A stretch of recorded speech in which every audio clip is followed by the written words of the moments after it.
Magsasabak na naman kami ni Apa sa kainan. Inimbita kami ang friend niya. Oh my God.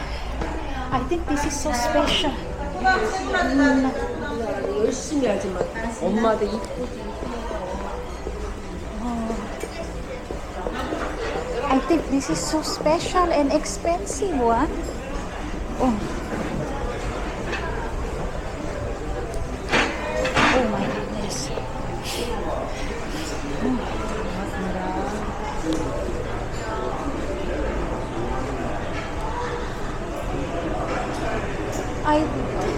Smell is good. Smell is good? Smell. 네? 이거 네? 한번 얼마 주세요. Sorry. Korean style, that area. 내일 맥주 안 마시나? 안 먹는데. 어? You beer? No, 술. maybe next time. 내일 Yes, I can drink again. 술. I hope to go to your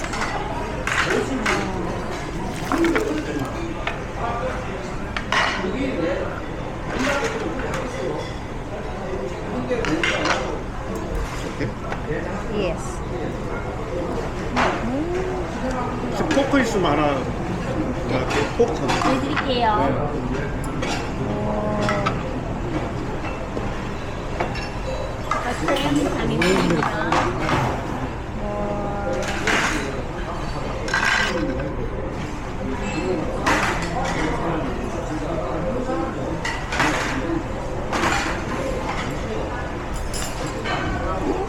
어디 갖고 해야 돼요? 이쪽에 조금 받으실게요. 예, 좀 봐주세요.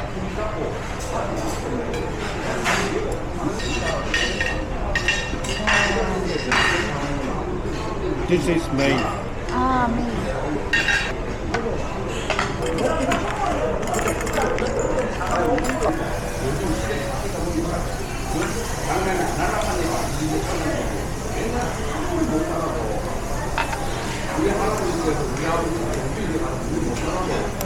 For the next day, another kakain na naman. Yun nga lang, sobrang layo ng biyahe ng moma nyo. At eto na, syempre, nasusukan na ako. Buti na nga lang merong cellophane. Kaya next time, magbibit-bit ulit ako ng cellophane.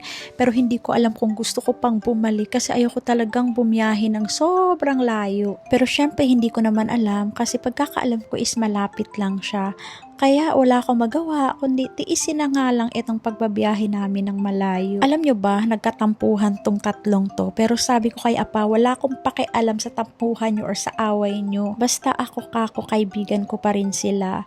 So wala namang dahilan kung bakit ako magtatampo sa kanila. Hindi porket nagtatampo si Apa sa kanila, ganun na din ako. Kaya alam nyo ba, nagkita-kita sila nang dahil sa akin, nagiging okay yung tatlong magkaibigan na ito. Sabi ko nga sa kanila, matatanda na kayo at iwasan nyo na nga yung sama ng loob sa isa't isa.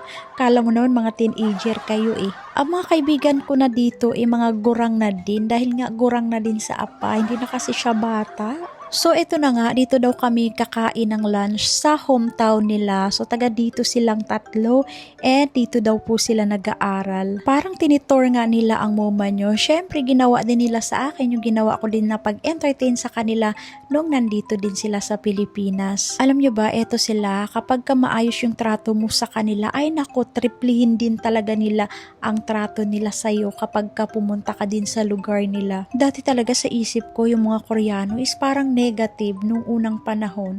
Kaya sabi ko ayoko talaga mag-asawa ng Koreano. Pero alam nyo ba, parang katulad lang din sa atin ng mga Pilipino, no? Iba-iba din naman ang pag-uugali. Merong mabait, meron namang hindi, merong mapanakit, meron naman sobrang mapagmahal. Halos same lang din naman. So, ibig sabihin nun, tao nga lang naman talaga tayo. Sabi ko kasi kay Apa, kapag pumunta ako dito sa Korea, gusto ko talaga makita yung dalawa mong kaibigan na bumibisita sa atin noon. Tapos remembrance kaya namin sa kanila yung isang aircon namin. Kaya ngayon nahihirapan akong i-let go eh. So this time nga no, sinundo namin yung isa nilang friend. So dyan siya sa may subway naghintay. So parang naghintay lang siya dito sa middle kasi nga sobrang layo na din nila. So iba-iba na sila ng area, iba-iba na sila ng lugar. Pero walang magkakalayo sa ngalan ng pagkakaibigan. So yan na, we're so excited na. Medyo marami na rin ang nabago sa physical na anyo nila pero same pa rin naman. Kaya masaya na talaga ako kasi kahit papaano nagiging okay na talaga silang tatlo, 'di ba? Wag tayo yung maging dahilan ng away nila. Nice meeting you. 오, 반가워요. 네. Oh. Still the same. 10 years ago.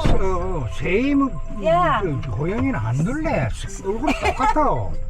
지금 뭐 이빨 다 빠져가지고.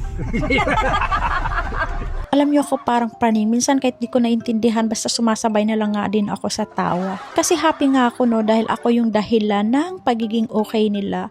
Kasi ako hindi naman talaga ako yung mag-iengganyo sa asawa ko na magsabi ng masamang salita. Kasi alam ko naman na mga mabubuting tao sila. Unless kung meron silang ginawang hindi maganda, yun naman parang simple misunderstanding lang about sa politics. Kaya this time sobrang happy ko dahil okay na nga sila at parang bumalik na rin ulit sila sa dati. Dito kasi sa Korea, kapag nag-aaway sila or nagtatalo, hanggang bibig lang talaga, paubusan talaga ng laway, tsaka padamihan ng laway. Basta dito, wala talagang pisikalan dahil kung mamimisikal ka, naku te, sobrang mahal. Kaya laway lang talaga ang puhunan dito sa pag-aaway at pagtatalo. Masaya nga ako dahil nakarating ako sa probinsya nila. Alam mo, ito yung lugar na nakikita ko lang sa Netflix na pinapanood ko.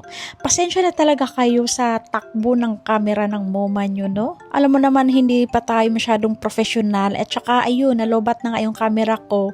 Kaya kung bakit portrait yung gamit ko this time. Sus, kahambog na lang yun ni Apa. May heart-heart pa talagang nalalaman. So, ayan. Very happy nga ang moma. So, tingnan nyo, probinsyang-probinsya. Ito nga yung kinakain namin. Kamote, mais, merong eel. So, diba, ang saya-saya. And namimiss nila Apa yung kanilang childhood. Pero etong dahon na to, hindi ako kumakain nito. Then, after ng meet-up, so yun, umuwi na kami. Pero ayun nga, another kakain na naman. Sabi ko, busog na ako. Parang hindi na kaya ng tiyan ko. Kaya sabi ko kay Apa, para meron pang ang space dito sa loob ng tiyan ko, kailangan muna naming maglakad. At dahil full storage ang phone ni Moma, so ayan, hindi ko na nga napakita sa inyo yung kinakain namin. And thank you for this one, galing kay Mr. Mio. Grabe, pinadevelop niya talaga yung picture namin. Ito yung another pinaka-bestie din ito ni Apa. Maliban nga doon sa dalawa. So next time, meron pa akong imi-meet up na another friend ni Apa na nagiging katampuhan niya din. Pero alam ko magiging okay sila. Lahat ng mga friend ni Apa na pumunta dito sa amin, ayoko talaga na magiging katampuhan niya. Dahil sa totoo lang, napakabuti nila. Sobrang buti nila sa akin. Ito kasi si Apa, medyo may something din sa kanyang pag-uugali. Ewan ko ba? Kaya ayun, ako na lang nag-a-advise sa kanya na kailangan niya din magpatawad. Lalo na wala namang mabigat na kasalanan sa kanya yung mga kaibigan niya. So ayun nga, nag-promise siya sa akin na pagbalik ko next time, baka magkikita ulit kami nung friend niya na yun. So eto na, bilang na talaga yung araw ko sa pag-uwi ko ng Pinas.